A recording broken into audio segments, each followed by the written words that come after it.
last weekend. I was listening to that. Isn't that something?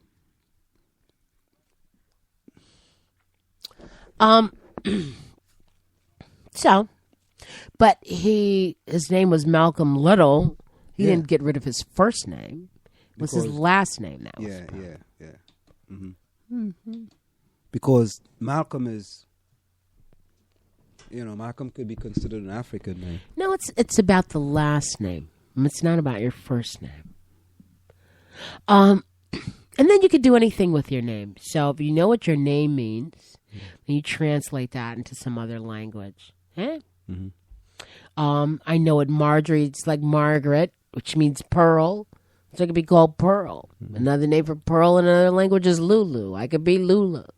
So it depends on how you want to play with that. So so unfortunately, Malcolm X, or fortunately, didn't live to see Chinese people changing their name to Charlie or Jill or, Bob or Jack, and happily doing that. It's all about, right now, globalization and this melting or admixture of people, and everyone wants to be pretty much alike, and kids are all accepted. It could be accepted. It's easy if my name is Harry Lou, that you think I might be a Asian American rather than a full-fledged Asian. Well, I hear all kinds of things every day. I don't know. The question I'm going to ask tomorrow in class is, is it okay to just give up the culture that you were born with? Is it better to do that? No, it's not. I tell you, I don't have any aspirations of giving up my Trinidad and Tobago culture. Okay, I'm going to leave that alone right now. Okay, we can address that again. But I don't have. But I have adopted American culture. Yes, but even that is a place that somebody stole you from and put you there. In Trinidad? Yeah, you were some original African person got off the boat that looked like you. They probably. But that's the culture I know for the first 18 years of my life. I know, and my culture that I know is an American culture. So this is what I know. So when I came here, I adopted the American culture, but I can't forget the culture that I knew for the first 18 years of my life. Well, and I guess that in making that specific, if you're talking about some indigenous people, the natural, the people who are native to a land, okay? And let's say those are Taino or Arawak or whomever. But I understand there were no Caribs and Arawaks. What do you mean? In Trinidad and Tobago, they call them Carib and Arawaks. Okay. I heard they were all one people, but Columbus divided them into Carib and Arawaks. That's possible. They were all Indians, and he just divided them in order to divide and separate them. Who would be that's the way of the conqueror to do that. Yeah. But at any rate, so those are the original, people. Those were the original people, right? Yeah. So. And he made one passive and one violent. And original people who have to give up their own cultures, which will take me back. You know what? I guess we'll have to talk about that tomorrow. Yeah, by the way, before you go, why don't you talk a little bit quickly about the event coming up on the 19th? The event coming up on the 19th, again, we are doing Martin Luther King program on the 19th. The Community Coalition and Race have one on the same day, right? Yes, at 2 p.m. This is always in the afternoon, and this is why one of the reasons why we're doing this in the morning. In the tradition of... And their chief has one, too. Deborah Prince is leading that one. What time is that? The chief one is on I don't think that's on Martin Luther King Day though. Let me see. Okay. I think that's on a different day. Right, you know Deborah Prince, right? No. She is in charge of the Martin Luther King. Where did I find that? Here we go. South Orange Civic Association. It's on 11th. It's Sunday. At the South Orange Middle School. The 11th is over. That was yesterday. Oh, that was yesterday. Was it not? Yeah, you're right. So in honor of Martin Luther King's legacy and our great community. South Orange Maplewood online radio experience. And the Get Out Fund and Emerging Community Foundation are sponsoring a forum titled The Challenge of Black Leadership. The celebration will be held Monday, January 19th at 9 a.m. at the Rack Cafe, which is at 1844 Springfield Avenue here in Maplewood. Here we will meet to discuss the marginalization of Martin Luther King, the misappropriation of his message, and Martin's life as a prisoner of conscience. Both of us are co-sponsoring this event. I would like to say that, here we are in this period of emerging civil rights issues, and it's time for us to join for the rededication of preserving human rights. And it's time for us to come together and form a base of what our community can be. Martin Luther King said it best when he said that human progress is neither automatic or inevitable. Every step toward the goal of justice requires sacrifice, suffering, and struggle. The tireless exertions and passions concern of dedicated individuals. So we'd like to see as many of our community members out there and those beyond, so we can get together and have a discussion and make a linkage between Martin Luther King's legacy and the struggle that we have today. And we're going to post this press release as soon as we get off the air. Ann Selman's going to MC this program. T.J. Whitaker, teacher at Columbia High School, is one of the speakers. I'm going to pull something together to discuss about how Martin Luther King was marginalized and harassed by the CIA and the other federal officials, as well as local officials. And third speaker, I'm going to leave that as a surprise. But we could talk more about this tomorrow.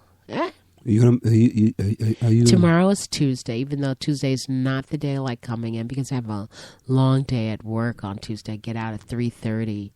It's just a long day. But I'm going to sacrifice because it's a struggle. There's no struggle. I don't know why you make this stuff about Tuesday's a long day. That is a long day. From 9 to 3:30 is a long day. It's 8 to 3:30. Get it right. Less than 8 hours is a long day. I'm not an adjunct yet, even though I've been told every day that that's what I should be. I'd like to see what that life is like, teaching 2 classes a week, 4 classes. It is a lot. Not having to say, sit down, will you please get your notebook You got to out? prepare a syllabus. You got to do research. Oh, wow. You got 35 students in your class. Oh, my God. And how many classes do you have, Ansem? 3 classes. So you have 3 classes with a maximum of how many students? 35. Do you generally have 35 students in a class? Minimum of 30. A minimum of 30 and a maximum. Because so what if you had a class?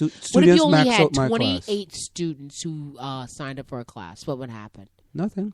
So you could have a class of 28. Yeah. See, unlike me, they would stuff the other 9 our in classes, Our classes max out at 35. Okay. So all of my classes pretty much max out at 35. Yeah, so after 35 you can, I might be able to sign someone in, but I'm not going to sign but this is not, is that just the school's policy? So they don't have any large lecture halls with 200 they have kids. large They lecture do have halls. some of those. Yeah, but I'm not. You're not doing that? Yeah, I'm happy I'm not doing that, man. I don't know what that would be like. That's basically you going, you just put up some PowerPoint and just talking. Yeah, and there's no interaction. Like, I can't understand. I had 1 class like that in college, maybe 2, but and they're all 101 classes or 100 level. But so imagine that, Anselm, 5 times a day, every day, Anselm, with 3 different things to teach. 3 different, and sometimes it's more than 3. And then when I took the 1 class on that was a college now for CUNY, I had 5 preps. I almost lost my mind. And then you have all this paper to take home, and you give a test, and then so-and-so doesn't show up. And I bet you don't have to say, will you please take your notebook out? Will you please stop talking? Yes, you can take the pass to the bathroom. You know, you're not worried about people who are special ed or, you know, kids who are, you know, got ADD or tapping on the desk. These are all the kinds of things that I have to, and it's not the simple life like you have, my dear world-class runner, co-host friend. I don't think your job is easy. Thank you. I'm glad you have some appreciation for that. You know, we sit around every day and people say, people only knew what we had to do. No, your job is difficult. Plain talk, bad manners. That's your new saying, isn't it? No, that's all around the mulberry bush. Yeah, plain talk, bad manners, yeah. Time check. The time is approximately 9:41 p.m. That time check is brought to you by Semper Alexander Computer Consultants. We are to implement cost-effective solutions to fulfill your business need. Semper Alexander for all your computer needs. You can call them at 973-763-2011. That's 973-763-2011. From where I sit, this is it. The clock on the wall said that's all. Hey, where's your quote of the day? Oh, there you go. You know, thank you so much. You know, that was. See, that's why you have co-hosts. That's why. That's why you have co-hosts, because, you know, you want to make sure. You know, and today, you know what I had to do today, though? What's that? I had to turn off my notification for sending me emails from Facebook. Because every time somebody makes a comment, you know, they normally send you an email. And I had that on. And, man, the mailbox was kind of filling up. So, you know, I decided that I really didn't want to see your emails that, you know, even though you didn't like the post, you know. What are you talking about? I liked the post, Anselm. Did you like any of my posts? Did you like any of my posts when I was out of the country? Yes, I did. No, my artistic work. Yes, I did. I absolutely did. Okay, so here's the Soma quote of the day. Life is raw material. We are artisans. We can sculpt our existence into something beautiful or debase it into ugliness. It's in our hands. Life is raw material. We are artisans. We can sculpt our existence into something beautiful or debase it into ugliness. It's in our hands. And that is the Somo quote of the day. Time check. The time is approximately 9:43 p.m. From where I sit, this is it. The clock on the wall said that's all. I like to say what I've got to go. Remember, hard work beats talent when talent does not work hard. And for every 60 seconds of anger, you lose 1 minute of happiness. Closing words, Marjorie? Anselm, it's been a great day. Congratulations to you. Thank you, listeners. Continue to like Anselm's post on his Facebook. Make him happy. He's smiling really hard right now. I need to take a picture of this and post it. Good night. Good night. Later.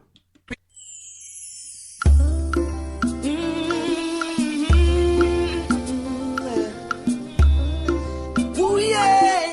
Ooh, yeah. So we're giving thanks to the Most High.